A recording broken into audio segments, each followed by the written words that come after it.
Vêtu de son grand boubou blanc, Amadou Dia se rend dans sa deuxième maison, l'Office des anciens combattants mauritaniens. À 92 ans, ce colonel a passé toute sa vie dans les rangs militaires, avant même l'indépendance de son pays, quand la France occupait encore la Mauritanie.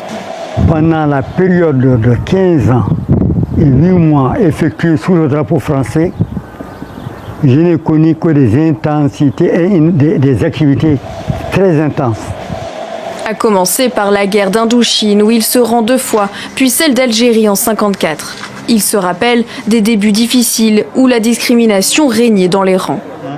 J'étais au milieu de mes propres frères, les aînés africains, tirailleurs et leur encadrement.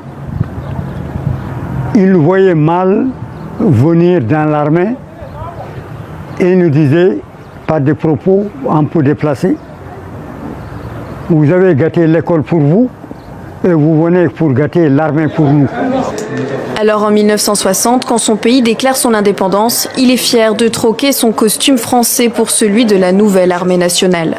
Entouré de ses anciens combattants et de leurs familles, il se remémore l'histoire tumultueuse de son pays, entre la guerre du Sahara occidental et les nombreux coups d'État. Aujourd'hui, Amadou Dia analyse avec recul ses 60 années d'indépendance. On n'a pas appris aussi ce qu'on aurait dû leur apprendre.